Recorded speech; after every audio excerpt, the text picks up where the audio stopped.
What it do, golf fans? Welcome back to the Turn Dogs Golf Podcast. It's Liam. Alongside me is Jack. Jack, it was a solid week in golf. Shriners kind of delivered. There were some big names that missed the cut, but also a few big names that ended up in top 10. What'd you think of the week? Well, I'm going to tell you one thing that has really not really related to this, but JT Poston was plus money with a 3-shot lead going into Sunday. And I put way too much money on him as a live bet. And then at the end, when Doug Gim started to come back, I'm like, oh, shoot. I love Doug Gim. Obviously, I've talked about it. We've talked about it. I mean, I've been playing golf against him since I was like 5. Yep. I was like, oh, come on. Now I'm trying to look at the cash out. Cash out was suspended. I'm like, oh, dude, this sucks. Shout out JT Poston, my dog. Not really my dog, but good for you, because that was a crazy, crazy stretch of back 9 holes where we went like birdie, bogey, or par save, birdie, par save, bogey. Oh my God, it was nuts. But that was the only big name outside of like Davis Thompson that deserves to pat themselves on the back. Yep. Everybody else needs to take a trip to Japan where we're going this week and then fly home as a punishment, because that was disgusting what they did. Or walk home at that point. I mean, just oh my God. Yeah, it was brutal. Yeah, JT Poston did win tournament pride of Western Carolina University, right? Isn't he from like one of those like boo-foo colleges? What's up? The Pride. Yeah, pride of Western Carolina. So good for him. Again, scary back 9. Definitely didn't, go out guns blazing down the back 9. Kind of went on holding on, but it works. Jack kind of commented on it, but some of the notable guys missed the cut. Joel Damon, just based on name value, less of him like as a full-on. Bro had name value for taking off his shirt. I'm a fan of his. It's not name value. Exactly. No, hey, people will follow him when it comes to these tournaments. Joel Damon, Cam Davis, Keith Mitchell, Adam Hadwin, Steven Yeager, Eric Cole, Seamus Power, Tom Kim. I'm going to include Adam Svensson because he was on the Ryder Cup team. And then Ben Griffin are all names of guys that missed the cut.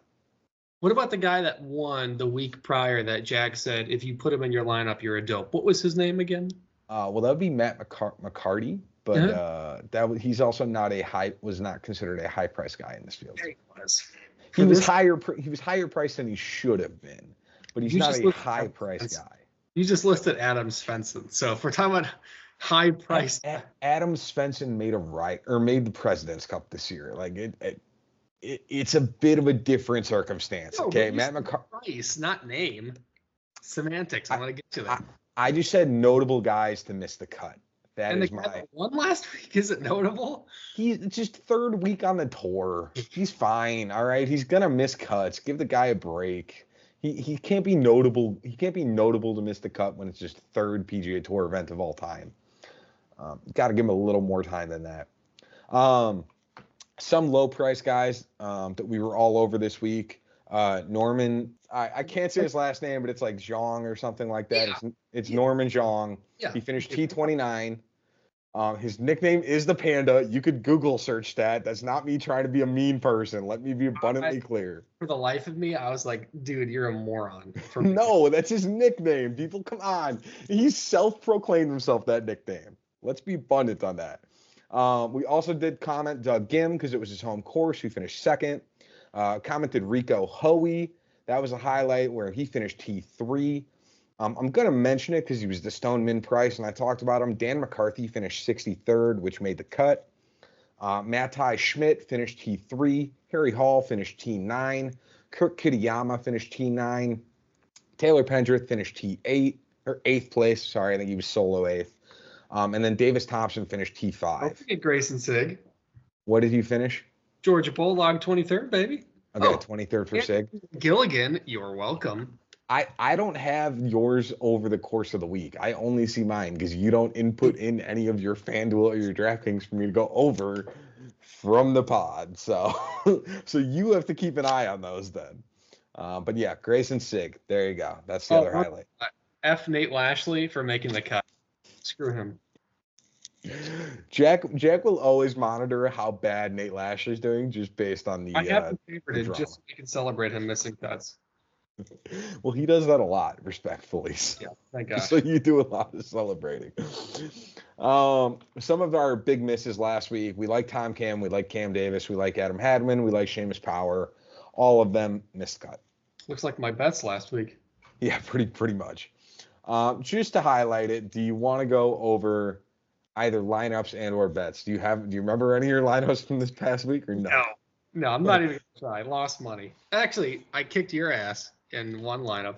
You kicked my ass in FanDuel, but I actually won money in DraftKings, only having 3 guys make the cut, which is really embarrassing, but it kind of tells you just how volatile. Shit, I won money then. What's up? Do you think I won money then?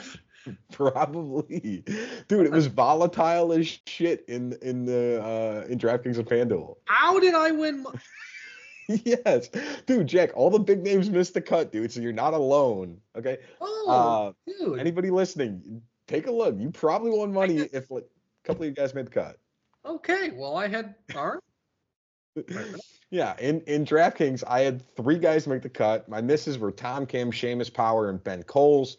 Ben Coles sucked with the putter, which is unfortunate, but that's okay. My makes were Rico Hoey T3, Harry Hall T9, Ryan Fox T34. I cashed in a T3, T9, T34 week. Dumb as all hell, but we will take it. But now, was I like one of the last ones to cash? Yes, but it's okay. We'll take it. Dude, my FanDuel lineup, I had 9, 16, 41, 34, and a missed cut, and then Emiliano Grillo withdrew. How did I make money? I really didn't even look because I thought, all right. Yeah, on FanDuel, I sucked. I had 5 of my 6 guys miss the cut, with Harry Hall being the only one who did, who finished T9.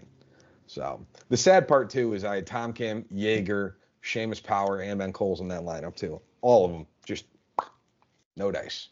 So, Jack, how'd your bets do this past week?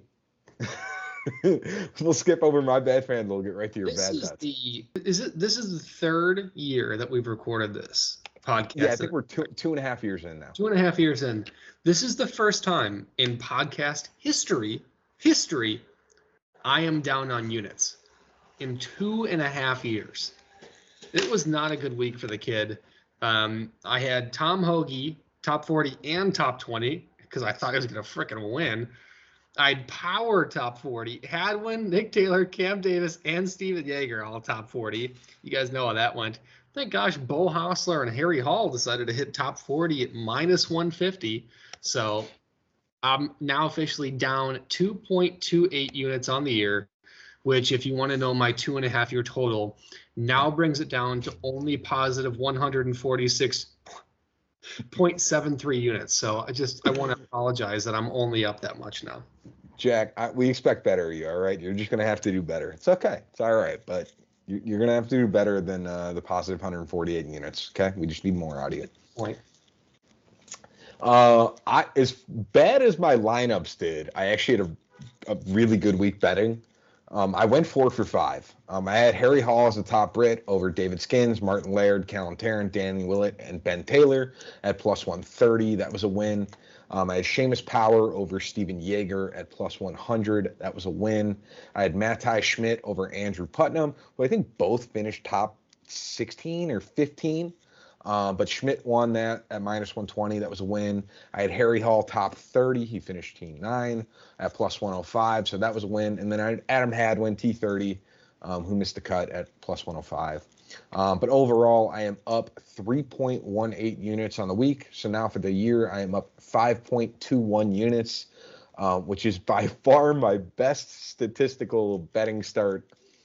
That's pretty much what you ended with last year. So if you're on this kind of a stretch, we're on fire, dog. Yeah, so we'll see. Season's early, but we're 5 weeks in now, about 5 units. So no complaints. We're hanging out and we're just enjoying the ride, because God knows I need to be on a couple heaters in order to stay at that level. So we'll figure it out. All right. Anything else you want to highlight on this event, or was it kind of an otherwise event that was probably blocked off by most people because of football?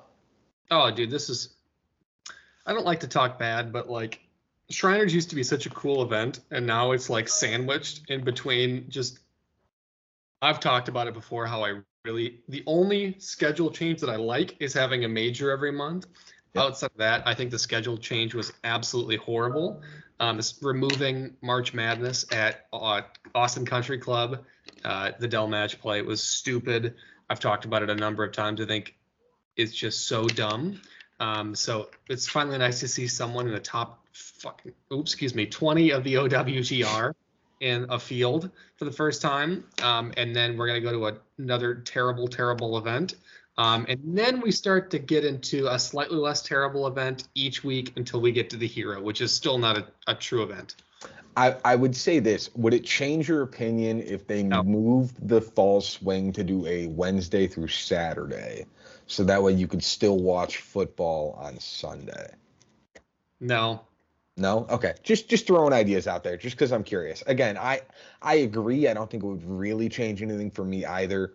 But it's something that I contemplated where I considered it. I was like, is there an easy way to make that adjustment that they just haven't gone to yet? No, and I also want to say, listen, I'm the biggest Tiger Woods fan in the world, but if you watch TGL, I think you need to check into a psychiatric hospital. Now, with that being said, I will give it a week.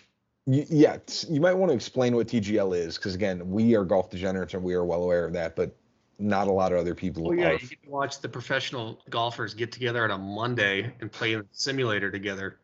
Hoorah! That sounds so dumb to watch. Monday Night Football's on. You're going to have NBA, NHL, all this stuff. Oh, yeah, good. We get to watch Kevin Kisner hit a little white golf ball into a simulator and then have probably blurry mics and too much lighting. It's so dumb. It could be good. I'm going to give it a week, but let me say this. Do you want to watch baseball players on national television hit into a batting cage? No. I'm kind of hoping they show up and they're like shotgunning beers and stuff. No, I hope it's awesome because I'm a top 1% Tiger fan. I will defend him. The cheating scandal was probably a cover up for something. He probably didn't do it. That his wife was handing him the 9-iron. It slipped out of her hand. Like, I'll defend him to the death. It has the possibility for how much funding has gone into this to be one of the dumbest ideas of all time. I'm just gonna say it. Well, we will see. That will start up in like January-ish time, I think they're saying. Yeah, the official schedule got released yesterday. So if you're intrigued, take a look online, see when that all starts. But I think it's like one of the first couple weeks of January. Now, we are going to move on to an event that Tiger has won recently. We are going to the ZOZO, in the last like 5 years. We are going to the ZOZO Championship. This is located in Tokyo, Japan at Narashino Country Club. It's close enough. We'll give it to you. Narashino. Sorry. As long as you don't say maraschino like the cherry, we're golden. I need everybody to be abundantly clear. Liam is very bad at speaking English, let alone other languages. Again, this is a tournament that is going to be based in Japan. Because of that, the World Golf Tour, as well as some of the Japan Tour, as well as some of the PGA Tour, as well as some of the DP World Tour. It's going to be a lot of people from a lot of different countries. If I mispronounce names, I need people to know it's not intentional. I can barely speak English, let alone any of the other languages. So let's just start there before I get too much grief.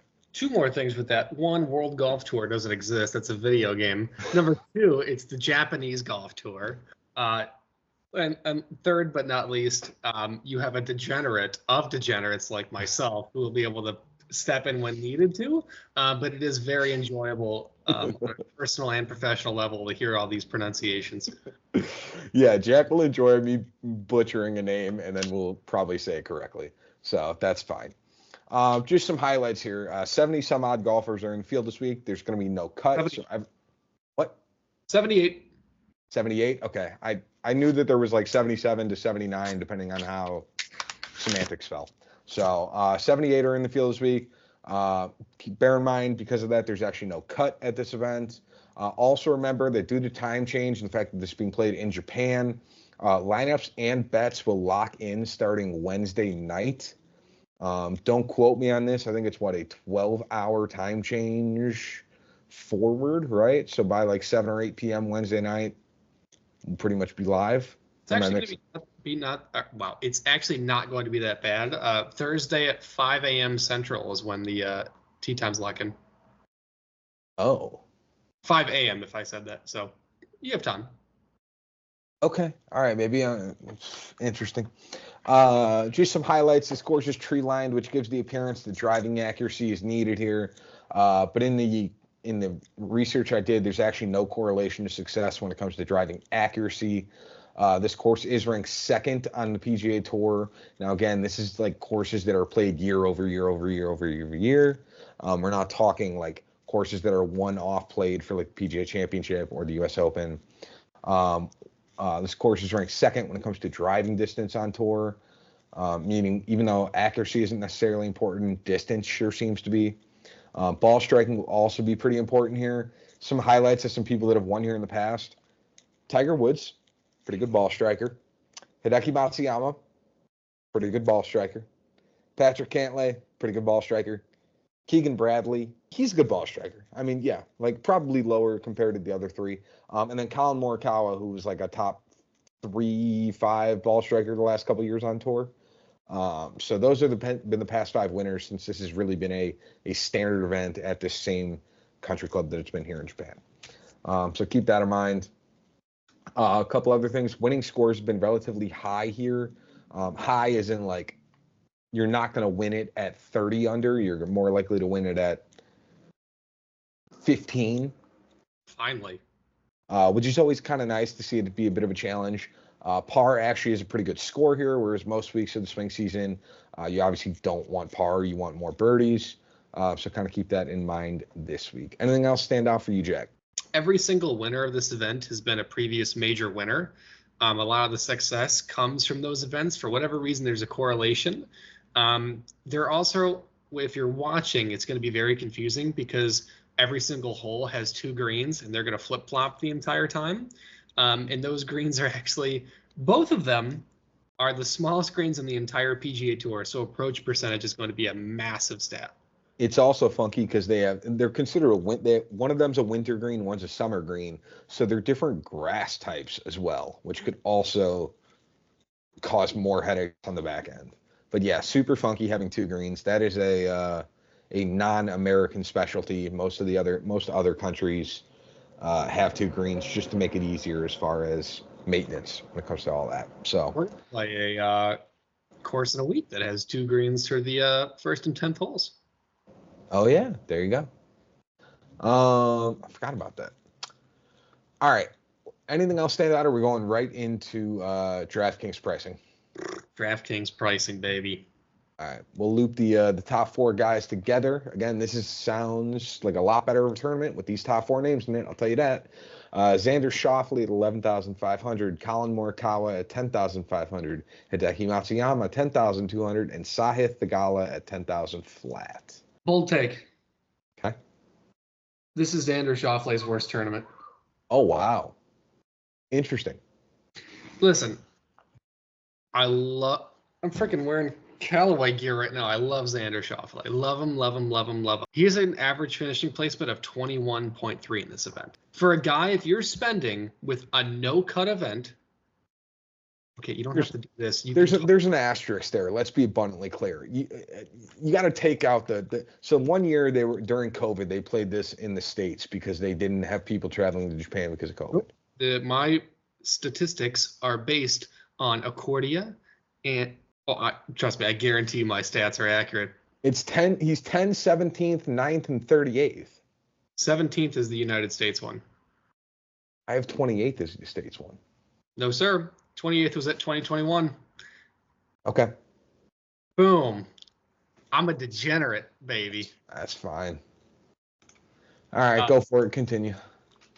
Average finishing placement of 21.3. Strokes gain average of the top 30 people. He has the second lowest strokes gained on average in the entire field. And that includes guys that have missed cuts here, finished outside the top 50. Like, if you want to know how bad it is, Patrick Rogers almost doubles Xander Schauffele in strokes gain average in this event. No disrespect to Patrick Rogers. At 11,500, where he had the capability to win Player of the Year, absolutely he could come out here and blast and win it by 6 shots. Colin Morikawa, same thing, previous winner here. Prior to that, 45, 22, not the best showing. I really don't know. And that's really weird for me to say. Same thing with Hideki Matsuyama. He's actually gone runner-up, win, 40th, and then 51st.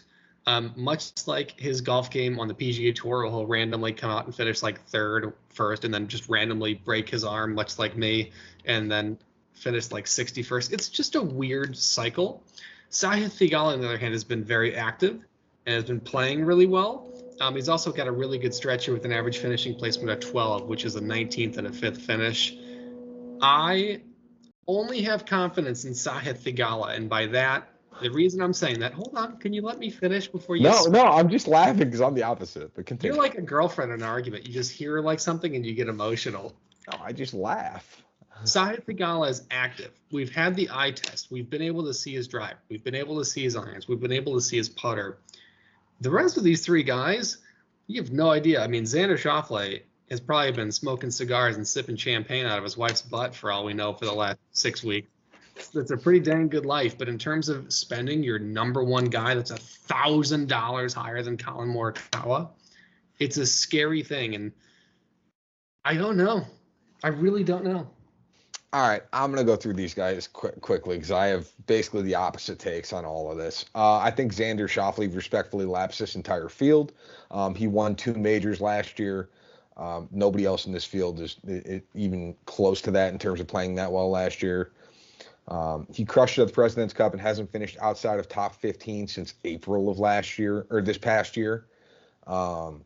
He's well-rounded and has a million ways to personally win this event. Finishes here of, again, 10th, 17th, 28th, 9th, and 38th. I think he's going to do great. Colin Morikawa kind of had a crazy comeback in the Tour Championship to finish second place. He has been spectacular tee to green, not losing strokes in that category since March 10th.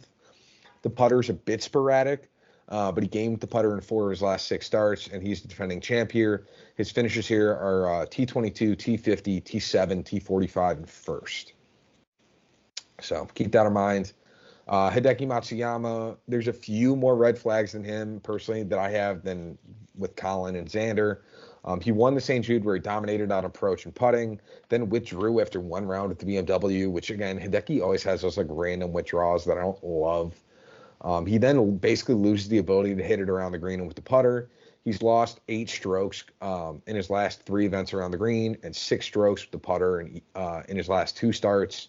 It's slightly concerning. He's also struggled here in his last 2 starts after winning, finishing T40 and T51. So I definitely think Xander and Colin are kind of a step above Hideki. Then you have Sahith Theegala, who, again, I don't personally think he really belongs in this range. Comparatively, the other 3, I guess at 10,000, I can understand. But this is really not an ideal course for him. He's lost on approach in 6 of his last 9 starts. His driving distance is good, but he also is extremely sporadic, which I know the accuracy is not super important, but you also don't want to be too into the trees. You know, you still kind of want to be close to a fairway at some point. The only thought with him is that maybe he'll hit it so bad he hits it into another fairway. So again, which, like, I get it. I've been there as an amateur golfer. Like, shit happens. You end up in another fairway. But again, I don't think he has the same level of upside as a Colin or a Xander.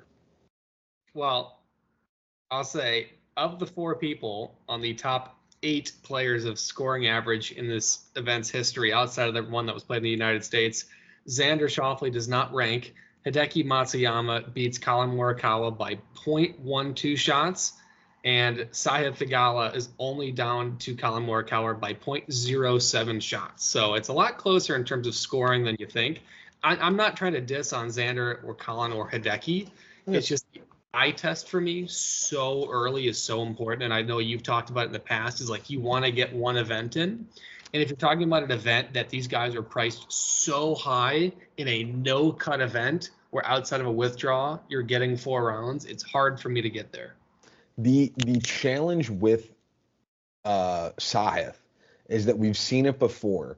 but he has the ability to easily finish like T45, T48, T35. You don't get that same level of like, or you get a better level of security when it comes to Colin or Xander, where they are significantly less likely to finish that low. Again, Xander is not finished outside of 15th place since when did I say again? April. So like he's played in some really good events too in that stretch. So it's just I think that safety upside, which is in my opinion worth a bit of the extra money, especially in a weak field like this. Right, these guys can totally come out and starch. I'm just saying, in terms of Yeah. what I am confident with, I want to see the best players in the world, if you're priced that high, get 4 rounds in. Well, there's no cut this week, so all of them will get 4 rounds in. But that has nothing to do with the statement I made. That's fine. you just said you want to see them get 4 rounds in, and they're gonna get 4 rounds in. Yeah. Okay, all right. If you listen to this back, you're like, "Oh, I was a dumbass." Maybe, but it just didn't make a whole hell of a lot of sense on my end. All right, into the 9K range we go. It just didn't. It felt like it pieced together like 4 sentences. It's okay. All right, Sung J M 9,800 all the way down to Will Zalatoris at 9,000. Well, Sung J M is one of those guys that's been playing on another planet. Much like the same of what I said earlier, I would like to see 4 rounds before I bet them, if that lands a little better. Thank you. That is proper English. That I understood. Yes, it means he has not played in like I said 2 or 3 months. But he actually, in a minimum of 8 rounds played in this event, has the second best scoring average at 68.17, and also has a finishing placement of 14.7 here, gaining 1.56 shots a round. I think he has incredible distance. Accuracy is not really his forte with the driver, but he's one of the most pure ball strikers in the top 15 of this field. I have absolutely no idea what he's done off season at all. I know he got married a little bit earlier, but hopefully fixed his putter, because that's what's determining whether he's playing good golf or not. So that'd be my opinion what he should work on. I like him in this event too. But yeah, he was on a heater when he was like contending at the Open and the US Open, because his putter was on a heater. Then it cooled off. Then he dealt with everything else, got married, solved world peace, probably knowing Sung Jae just because he's like that. But yeah, has finishes of T3, T29, and T12. But I think one of those was in America. So no. Once again, my data does not include the United States event. I'm looking specifically at the course model. But okay. Moving forward on that, Kurt Kitayama is another guy that I really like. I was high on him for the last 2 weeks, which if you followed along, you're welcome. I love Kurt Kitayama. He is one of those guys, when his irons are on, it is actually incredible to what he can do. I've always said that probably Hideki and Justin Thomas are the best fairway wood players on tour. You can make an argument that when Kurt Kitayama's on with the irons, he's up there with the best players in the world, and I absolutely love him in this spot. I also think he ranks really high here with an average finishing placement of 22.5. With that being said, much to Sung J M, it's the putter that really makes or breaks his events. He's actually been positive with the putter the last 2 events, which if you take a look at his data golf score way down, it is not good. So I'm riding that coattail until it rips.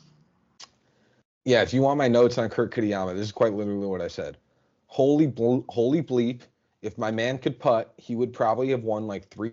He has lost strokes putting in 8 of his last 10 starts, but his approach play has been otherworldly, gaining in each of his last 6 starts. He also has gained over 11 strokes tee to green in 3 of his last 4 starts, which anytime you gain over 11 strokes tee to green is crazy. So I actually really think Kurt Kitayama is an extremely good option this week. Do you like JT as well? Or have you because he's played much better in 2024 than 2023. I think the train conductor would agree with me in that Justin Thomas is one of those guys that you really never know, because at the beginning of last year, it looks like he needed to go down to the Japanese tour and start getting some rounds in. He looked so bad. This is a degenerate in me. I was watching his practice session this morning, and he looked really good. He looked very happy. Him and Max Homa had a nice little chip off They were really dialed in with the wedges. He only played this event one time while it was in Japan, and he finished 17th. And I think that where his game ended, there's a lot of upside. But in terms of where it started last year, I think I could have beaten Justin Thomas straight up without strokes. So I have absolutely no idea, but I do think that he will perform way better than he did at the beginning of last year. There's no way to do worse. Yeah, I think he's very volatile. I think he has the upside, especially if you were in a, single entry top 5 guys win money. I think Justin Thomas is an extremely viable option because he's the kind of guy that a year ago at this time, he was just missing cuts. Now at least he's going, T10 miscut, T15 miscut, T10 miscut.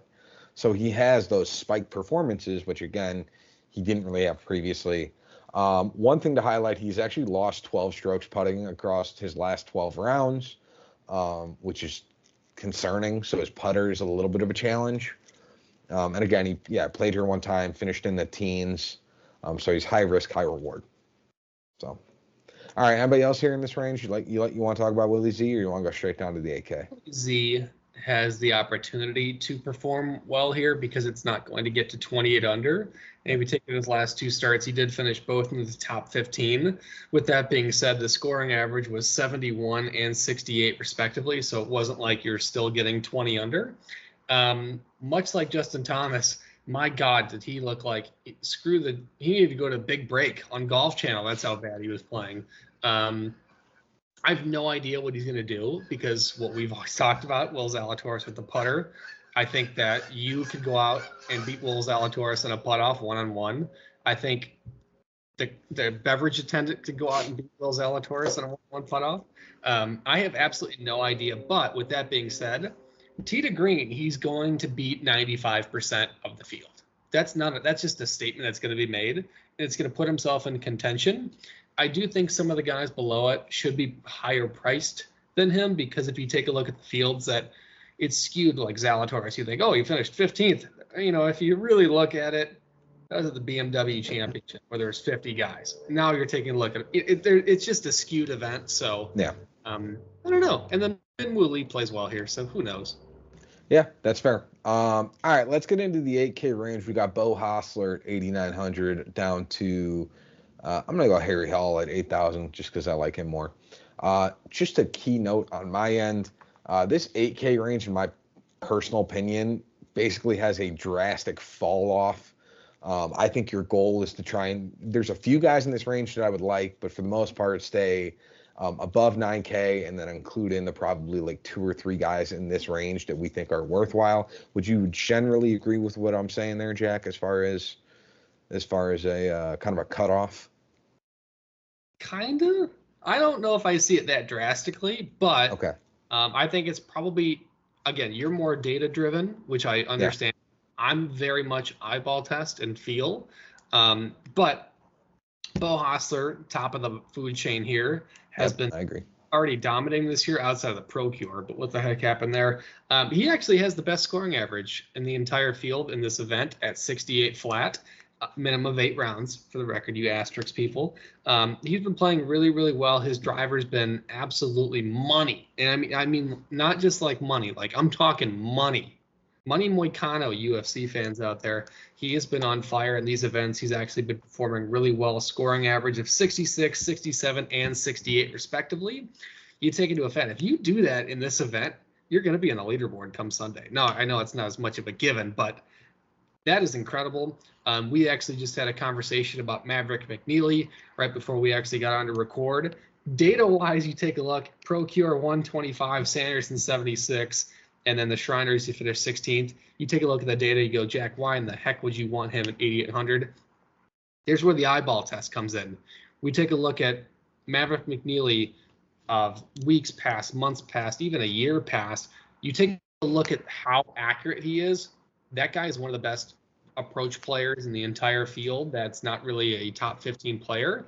He also performs really well here, 18.5 finishing placement. I think that those 2 guys at the top arguably are the best, but I also want it to be known, JJ Spawn has the 6th best scoring average on this event's history at 68.5, which is wild. I'll let you talk about Harry Hall, but I want to make one note. there is a chance Max Homa comes out and starts the field this week.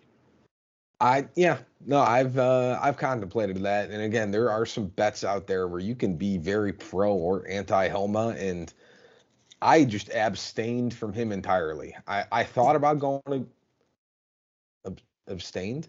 That's the word. I abstained. I Switzerland out here, and I just stayed away from Max Homa entirely. There's a chance he goes out and he wins the event. There's also a chance he goes out and finishes T70. And it's incredibly terrifying. So if you want the cheaper Justin Thomas, there you go. He's your option. I'll start Harry Hall just because you mentioned it. He's got elite levels of putting. He played great last week, finishing T9, and also has really a good amount of distance off the tee. He averages 313 yards with his drives. He did finish T21 here last year as well in his lone start here. So I think Harry Hall at 8,000 is a very viable option. And again, he's playing in some pretty good form. You talked about Bo Hossler. I'm going to mention just quickly. He's on a stretch of 3 straight T23 or better finishes. He's got good driving distance, averages 312 yards, has finishes here of T16 and T2. So again, he's very viable at that point. I will mention Doug Gim. Just because he's giving baby Kurt Kitayama vibes as far as stats. When you look at his player profile on like PGAtour.com, he was on a streak of 12 straight weeks losing with the putter prior to last week. But he has gained at least 5 strokes tee to green in 5 of the last 6 weeks. The real question with Doug Gim, did he find something in Vegas last week? Or are we all a victim of him playing on his home course, which, again, Summerlin is his home course. So you have to kind of keep that in mind. Again, he's a risky option, but at 8,600, he could very well play quite well here or just entirely fall back apart. So that is a scary one to try to consider. But, yeah, that's it for me in this range. Anybody else for you? Nope. I think Eric Cole is one of those guys that model-wise could do well here. He finished 6th in his only start here. Caution to the wind on that one. Hoagie just screwed every single human being in the world over last week. Yep. With that being said, it's still before Pebble Beach, so you can still get him. I'm not going to throw him out there. That's actually a really reasonable price for a guy that has finished 7th, 29th, and 13th in the events this year. I'm always scared on Hoagie. I like him between like basically the Amex and the Pebble Beach, or like those like 3 or 4 events right there in that sequence. For whatever reason, those are the like only events where I'm like, yeah, I'm gonna play Tom Hoagie. Like I feel really good about these. Otherwise, it's like God knows what Tom Hoagie's gonna end up doing this week. So that's fair. All right, 7K range. Andrew Putnam at 7,900, all the way down to Brendan Todd at 7,000. I think Ricky Fowler is going to play well this week. Damn it! I have the same thing. Well, again, eyeball test, and you watch him 16th and 23rd in his 2 starts this year. He also has a runner-up finish here. This is a guy that the best way to put it, no one expects anything from him. And he's in that phase, and I think this is just awful with social media and everything in general, where he was a pinnacle at one point. If you're newer to golf, if you joined with COVID, if you're just starting, let's say even 8 years ago, you would not know how popular and how good Ricky Fowler actually was. Like, he was a top 10 player in the world for a long time, won the Players, was a runner-up for a long time. This guy was a stud. And much like how we talked about Rory McIlroy's struggle where he tried to chase, Ricky Fowler switched away from Butch. I won't go into too many details about like but he just started to slip. And when that happens, if you're that notorious, you just get crapped on. Married a hot smoke show woman. He's got a kid. No, she's fine. He looks a lot better now, and I think he slowed down his swing. He worked on the tempo. He really got the driver down. His irons look spectacular, and I think that he is going to come in this event and starts that 7,600 price marker. He did make the equipment change recently too, right? Didn't he change? Pretty sure he changed some equipment in the last like 3 to 6 months. Most people do. This is about the time when they start to test all the prototypes out. So, no, I'm high on him too. He's played 2 events this fall and played well in both of them, finishing T23, T16. He gained in all statistical categories outside of around the green play at Shriners, which again should be relatively fine for him. He's got a mixed bag of finishes here. He's got T44, T2, and T64. So he's due for another top 10 based on that metric. If he's going to go, bad finish, good finish, bad finish. So again, I think Ricky Fowler's an interesting choice. I'm gonna mention Rico Hoey, just because it's nobody loves mentioning his name, For the especially. record, we know his name is not pronounced as Hoey, but you have to pronounce it as Hoey. It's kind of funny. His name is Hoey. So I talked about him last week, and honestly, you're kind of welcome for that one. He's been crushing it for most of the fall. He has 5 T22 or better finishes in his last 8 starts.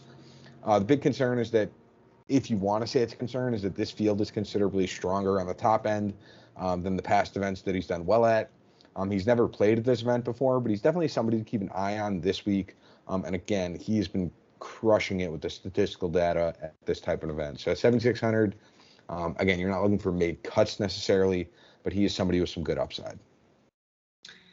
All right, well, I'm going to save Liam some Japanese stars. Obviously, Ryo Hisasune, who, if you're an OG Turn Dog fan, when this guy first came up, I talked about him like he was Tiger Woods. I even made a freaking edit about this guy. Mm-hmm.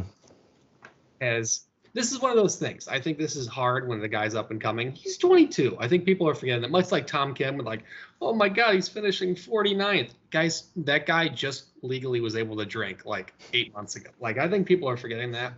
Ryo Hisasune in this field has dominated. He has a 6th and a 12th place finish in the last 2 years. He's done incredible. Statistically, he struggles. And if you take a look at the data, it's non-resort courses and DP World Tour layouts. Outside of that, he ranks on the top 10% of any traditional layout in all forms from tee to green. Think about a data metric like that. That metric like that. My God, is that crazy? And I think at 7,300, he is so mispriced, especially in a no-cut event. And then Takumi Kanaya. I mean, this guy, you take a look 1 for 5, you think, oh, crap, I'm not picking this guy. KLM Open, nothing to do with Japan. US Open couldn't be farther from Japan. PGA Championship, no clue. Sony Open in Hawaii, maybe a little bit. ISPS Hondo, a lot more close, 11th. Now you take a look at the Japanese tour. He's actually the number 3 Japanese golfer statistically in strokes gained from tee to green in the entire world. And his last 3 starts on the Japanese tour, 4th, 1st, and runner-up. I'll have more data on him if you want to crisscross it in about 10 minutes when we get to bets. My God, this guy is going to be a monster. On my end, I'll mention Ryo. He has finishes here at T52, T12, T6. He's missed 4 of his last 6 cuts, but again, he's kind of got that like home field advantage, so keep that in mind. Am I dumb, or is Ben Coles in the 6K range? He's in the 6K range. Just kidding. Have I talked about Foxy? Not that I've heard. Perfect. All right. So I mentioned in the beginning of this, when I first went over the ZOZO, on how distance was going to be important. If you want driving distance, Ryan Fox will bring driving distance this week. That is one thing we can guarantee. He is not a desert golf kind of a guy, but he had basically finishes of T30 and T40 in his last 2 events. His approach play struggled the last 2 weeks, which is funny because prior to that, he had gained in 8 straight starts on approach. I think he's very viable this week. Again, he's like $7,500 in DraftKings. He's going to bring the distance, and he's got plenty of approach play outside of desert courses. This is not a desert course, just to be abundantly clear. So I like Fox this week. Cool. Anybody else stand out for you in this range, or are we going to move down to the 6K range? Let's move down. All right, let's do it. We've got Justin Lauer, 2. I don't know, Jack. Pick a name. Scroll down. Satoshi Kodaira? Sure. I didn't get that far, but Satoshi Kodaira, legend. Yep. This is a very weird field or range, because if you take a look at 6,600 Luke List, he actually ranks tied 7th for stroke average or scoring average on this event's history. A very weird statistic, and you see him at 6,600.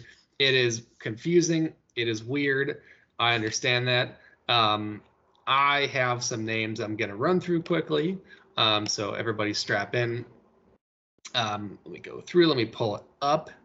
And while I do that, if there's anybody you want to talk about, go for it. I'll mention Ben Coles. You look at last week for Ben, he missed the cut, but didn't really tell us everything. He lost 6.5 strokes with the putter, and actually played pretty well outside of 3 holes where he 3-putted from like 20 feet. He really seemed to struggle with that for whatever reason, but that was also his worst putting performance of his professional career, and I don't really see him following up the same thing again this week with an equally bad putting performance. So I'm very happy to go back to him at like 6,800. I will also mention CT Tan at 6,900.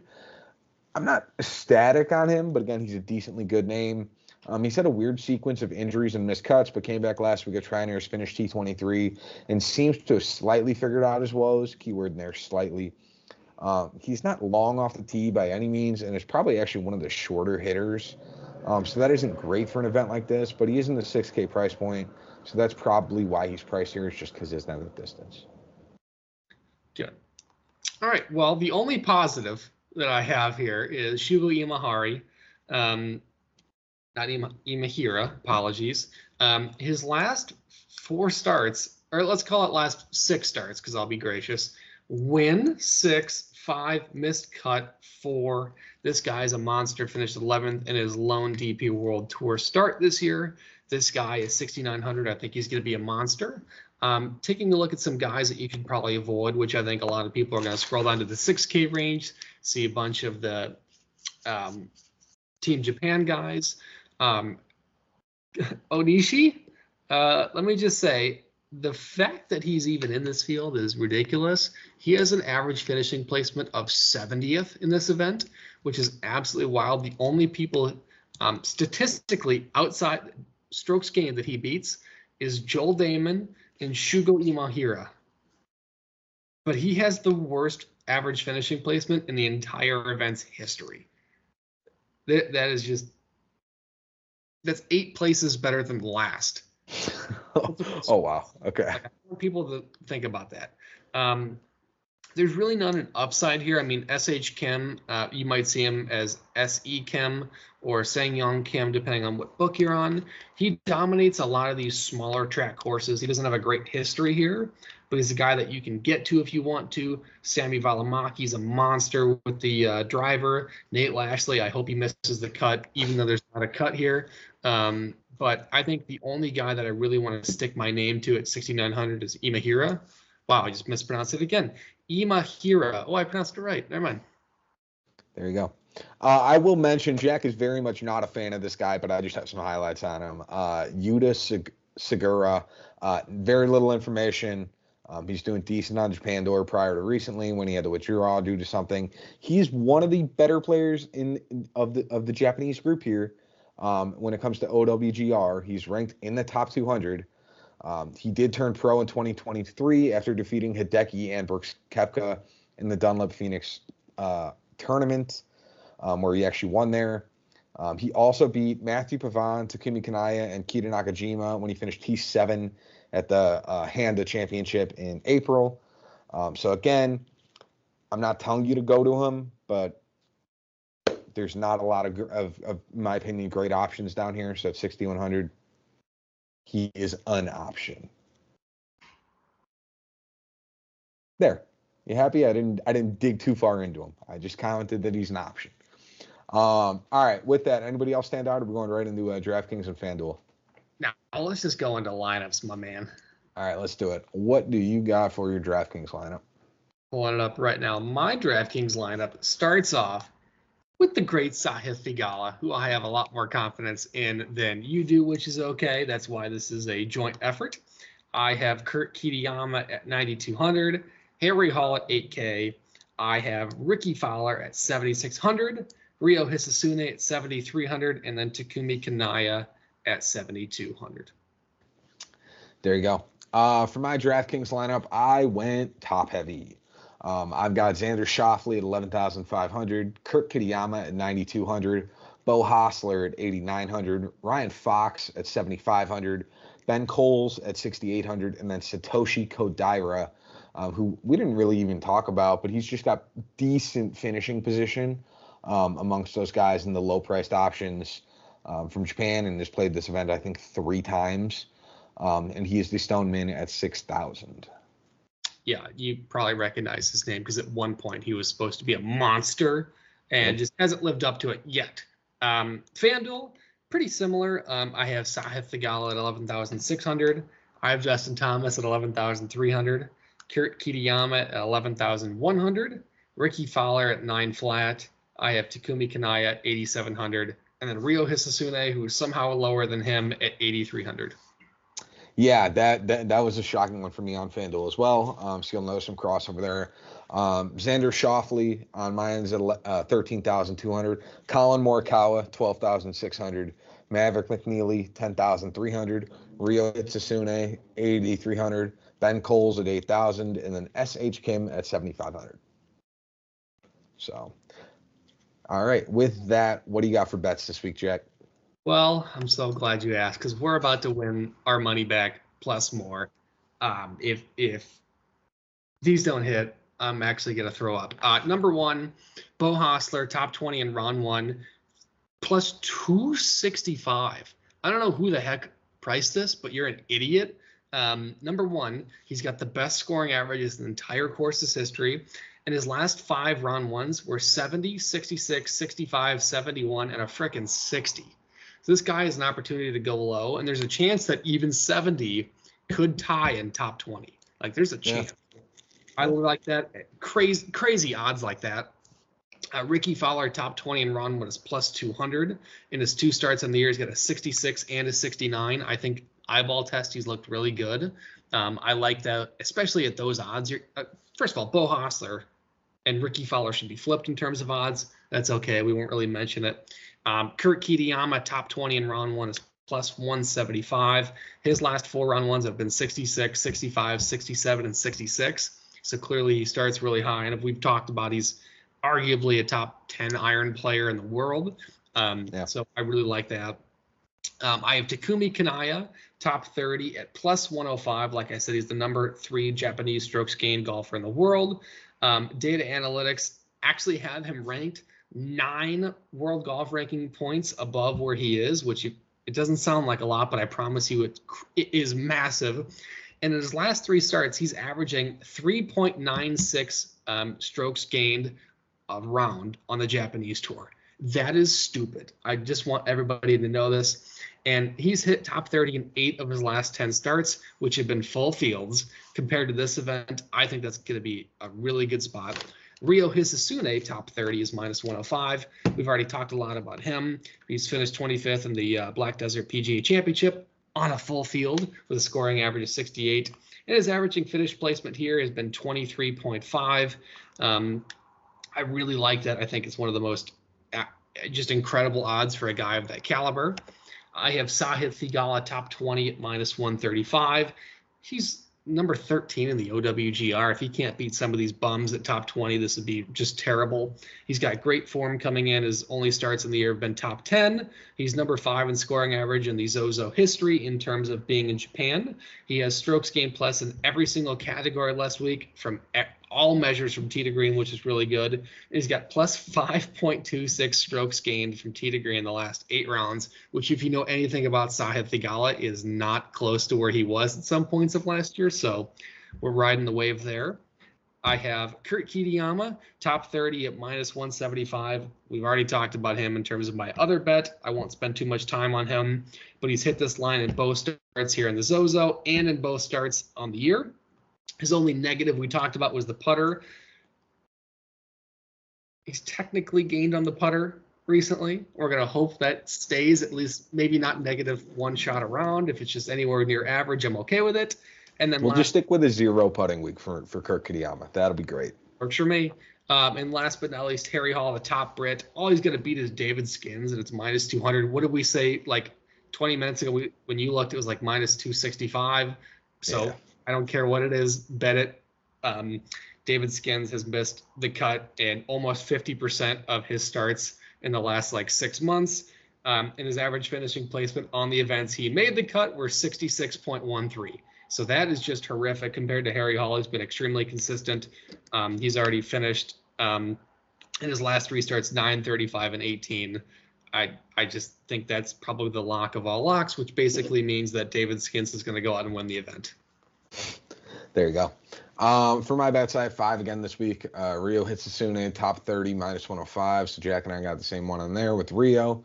I have Harry Hall over Seamus Power in David Skins. So again, if you want better odds than the minus 200 or 250 or 275 or whatever it is now for Harry Hall, I actually like that, him to beat Seamus Power and David Skins at plus 125. And then I have Rico Hoey over Taylor Moore at plus 100. I have Xander Schauffele, top 20, round 1 at minus 150. This is more of a, you are one of the best players in the world. You should be able to get top 20 in an event where there's only 78 guys. Nobody's that good.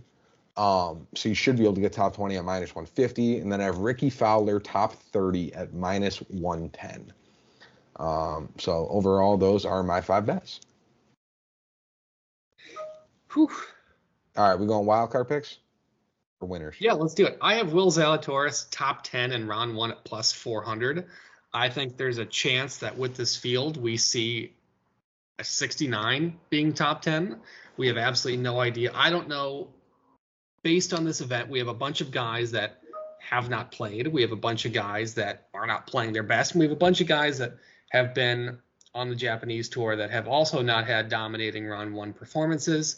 Will Zalatoris, if he can go out and shoot a 68 or a 69, it puts him in perspective. And at plus 400, I'm willing to take those odds. That's fair. It's funny, my wildcard pick is a guy that you're quite high on. I have a Rio Hitsasune, top 20, at plus 210. So again, not the craziest wildcard odds of all time. I know we both like him at top 30. If you get him at top 20, it's basically plus 200 of whatever his current odds are that we got for plus 30 or for top 30. So I'd be quite happy to get him there. On to winners. What do you got for winners this week? I have Sahith Theegala. I know it's a hot topic, hot take, which I understand. Number 2, we always try to do a wild card, and if you really think about this name will not register as a wild card, but I promise you it is. It's Max Homa. Yeah. He is so low on OWGR points. He is so low on rankings. He's so low on metrics. But he's one of those guys, this is not the longest field or longest course in the world. Yeah, distance plays a factor in terms of the guys that have had success. It's not the longest in the world. And if he plays to the caliber which we know he can and get to, he has the ability to starch this field by 6 shots. And I think there's not a whole lot of avenue right now where we can guarantee a Max Homa. And if there's 78 people in this field, 20 of them probably are going to shoot over par all 4 rounds or close to it. This is a spot where I have some confidence in Max Homa, and because you took the guy I really wanted for your second winner. Yeah, I'll get right into my second winner first. Again, my low price player, my flyer play is Ricky Fowler. I think he's going to be a very enticing option this week. I think you can get a few different versions of Ricky Fowler, and I'm hoping for the one that comes out guns blazing and potentially does really well this week. My other winner's pick is another guy that Jack's all over. It's very interesting that a lot of the guys that I ended up picking were guys Jack likes. So hopefully Jack really does have some positive regression, because then that means I'm going to have a good week, all things considered. But Kurt Kitayama is my first option, and again, I feel pretty good about him, all things considered, as well as a winner's pick with how good he has been. I need to make sure and hope that he has a good putting week. That's really the priority when it comes to him. Me too. Yeah, honestly. So, all right. With that, we will leave you to it. Next week we've got the Worldwide Technology Championship, which is just not the most enticing. For everybody that's here, like, oh, I know that it's not what it used to be. Yeah, I was trying to play it lightly, but yeah, it's not the same event that it's been. So enjoy this week. Reminder that, again, the way the golf tournament works, it's going to be based in Japan, so probably slightly different hours than what you're used to. as far as the normal golf tournament. So keep that in mind when it comes to your bets and your lineups. So I'll leave you guys to it, and we will see you next week for the Worldwide Technology Championship. Deuces.